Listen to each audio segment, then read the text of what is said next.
Man's brain, body, mind, faculties and talents are the mere instruments he uses in demonstrating greatness. In themselves, they do not make him great. A man may have a large brain and a good mind, strong faculties and brilliant talents, yet he is not a great man unless he uses all these in a great way. That quality which enables man to use his abilities in a great way makes him great, and to that quality we give the name of wisdom. Wisdom is the essential basis of greatness. Wisdom is the power to perceive the best ends to aim at, and the best means for reaching those ends.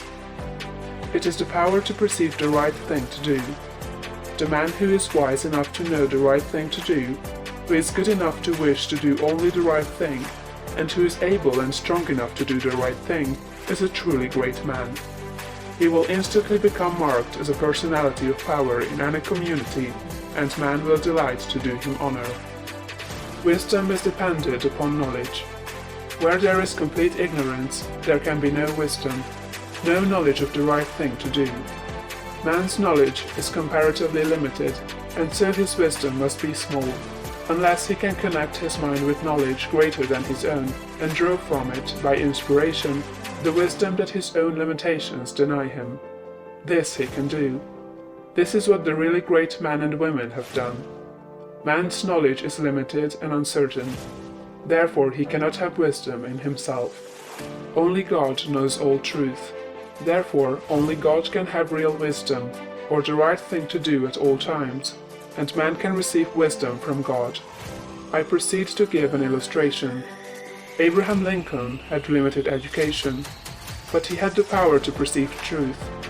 In Lincoln, we see preeminently apparent the fact that real wisdom consists in knowing the right thing to do at all times and under all circumstances, in having the will to do the right thing, and in having talent and ability enough to be competent and able to do the right thing. Back in the days of the abolition agitation, and during the compromise period, when all other men were more or less confused as to what was right and as to what ought to be done, Lincoln was never uncertain. He saw through the superficial arguments of the pro-slavery men. He saw also the impracticability and fanaticism of the abolitionists. He saw the right ends to aim at, and he saw the best means to attain those ends. It was because men recognized that he perceived truth and knew the right thing to do that they made him president. Any man who develops the power to perceive truth, and who can show that he always knows the right thing to do, and that he can be trusted to do the right thing, will be honored and advanced. The whole world is looking eagerly for such men.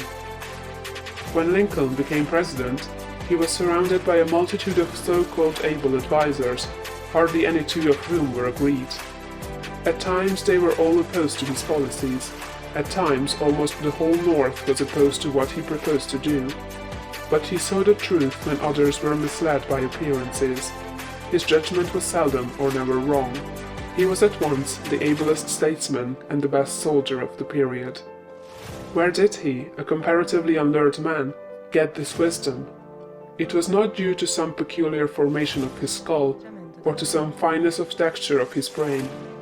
It was not due to some physical characteristics. It was not even a quality of mind due to superior reasoning power. Processes of reason do not often reach knowledge of truth. It was due to a spiritual insight.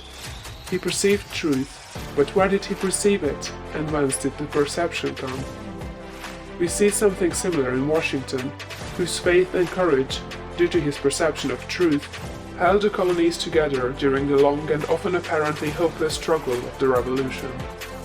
We see something of the same thing in the phenomenal genius of Napoleon, who always knew, in military matters, the best means to adopt. We see that the greatness of Napoleon was in nature rather than in Napoleon, and we discover back of Washington and Lincoln something greater than either Washington or Lincoln. We see the same thing in all great men and women. They perceive truth, but truth cannot be perceived until it exists, and there can be no truth until there is a mind to perceive it. Truth does not exist apart from mind. Washington and Lincoln were in touch and communication with a mind that knew all knowledge and contained all truth.